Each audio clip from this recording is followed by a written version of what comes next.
Chris Godinez, licensed professional counselor, also the host of We Need to Talk on every Sunday at noon, and then I post it up to social media.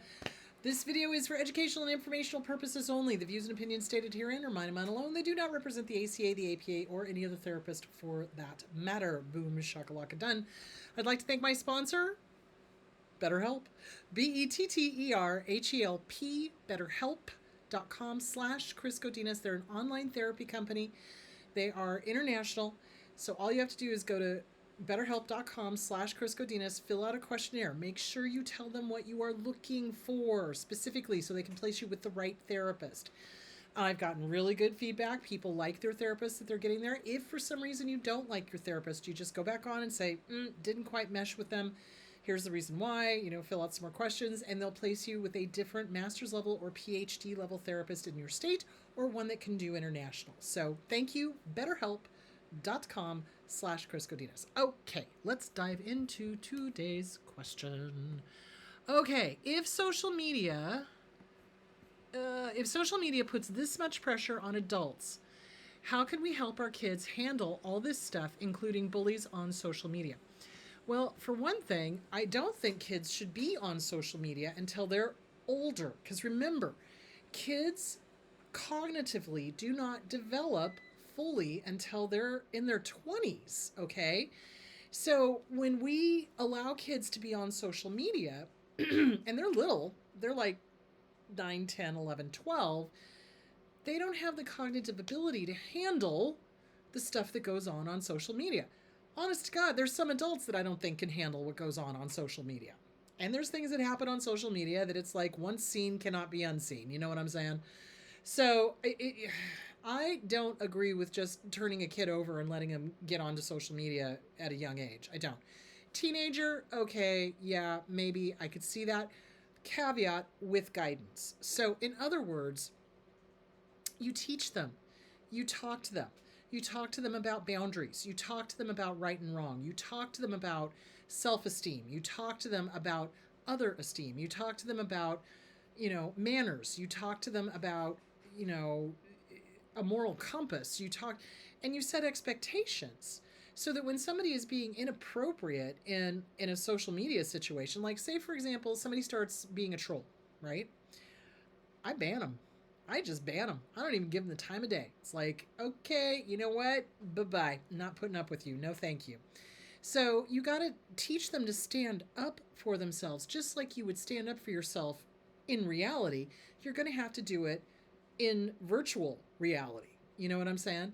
Because again, bullies look for people that they can easily feed off of, or that get easily upset or hurt or start bantering back with them and arguing with them. So the best thing to do is you teach them. It's like, hey, if this person's inappropriate, you give them one warning, and if they continue, you ban them. You block them. You don't allow them. And they can say and do, they'll go off on a rampage and say and do whatever they're going to say and do. The other thing, again, that you want to do is get the schools involved.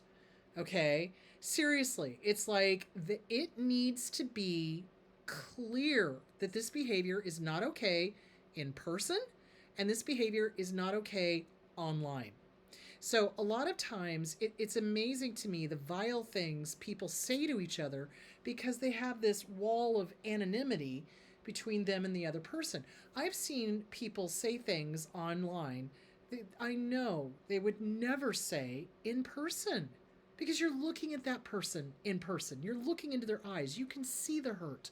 You can see how your words are affecting them.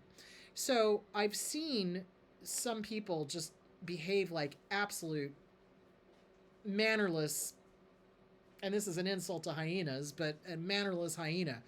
It's like they feel like they're anonymous, and they don't see the impact of their words. Again, it's kind of like, well, it's not affecting me, so why should I care? Whew, how frickin' narcissistic is that?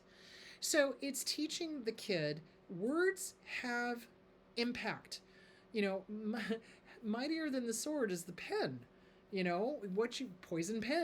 Poison pen letters. That's what narcissists did. My dad and his first wife, poison pen letters back and forth to each other, slinging mud, slinging zingers, slinging whatever. And it affects people. It does. So what I see is that most trolls are narcissists. Most Um, most of the ones that try to pick fights on there or try to hurt the other person, probably antisocial, like nobody's business. So you teach them that the world is filled with these types of people, and this is how you deal with them. This is how you handle them. You do. We do not negotiate with terrorists. Period. These people that do this kind of thing, the trolls, the narcissists, the abusers that get on there and say horrible, awful, terrible, hurtful things to people on purpose because they're sadistic, looking for a reaction. Don't play. Don't play. Block them, ban them, teach your kids to stand up for themselves, and if necessary, you go to the principal and you get the school involved with an attorney making it clear that they need to do something as well. This behavior is not okay. And especially if you can prove that they're using a school computer to do this. Oh, sweetheart, you've got a lawsuit. Do you see where I'm going with that? I'm sorry, but I'm to the point now where it's like, if this is the only thing that those mother cluckers are going to understand, hit them in the pocketbook. Hit them in the pocketbook. And I honestly think that the parents need to be held accountable. Hit them in the pocketbook. Seriously. You could do a civil lawsuit. You can. You absolutely, you could. So, anyway, the point being is you've got to teach your kids. You've got to sit them down and go, you wouldn't put up with this from somebody in person. Don't put up with this from somebody online. 100%. And then what to do. So 9 times out of 10, if somebody sends me a nasty gram, I'll try to understand where they're coming from. And if it's something that can be discussed or clarified, I'll try to do that. But if after that it's clear that all they want is a fight, I block them. I absolutely block. I don't have time.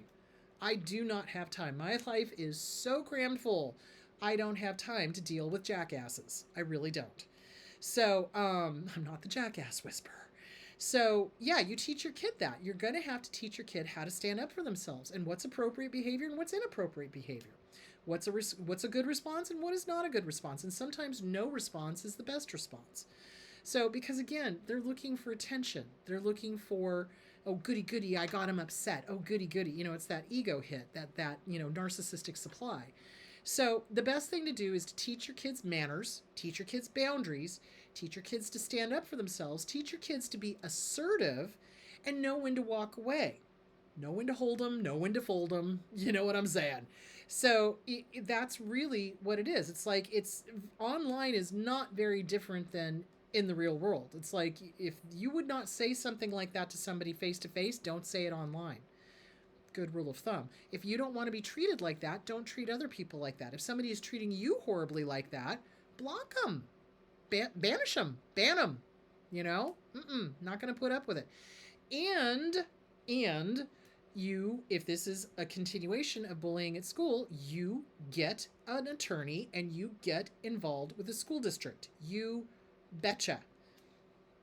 A lot of people are like, oh, well, but no, they'll make it difficult for my kid and they'll do this and they'll do that. If you don't do it, who will? If you don't do it, who will? If you don't speak up, who will? So you've got to do something. And you've got to show your kid you care enough to step in and intervene. That's really what it's about. I can't stand it dealing with adult kids now of either ineffectual parents or narcissistic parents that were like, yeah, my parent stood by and did nothing. How does that make that kid feel? Like crap.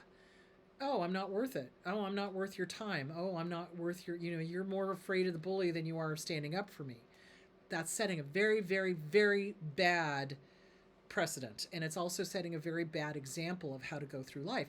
If we folded every single time an aggressor came up and tried to intimidate, this would be a disaster world, and it's rapidly devolving into that.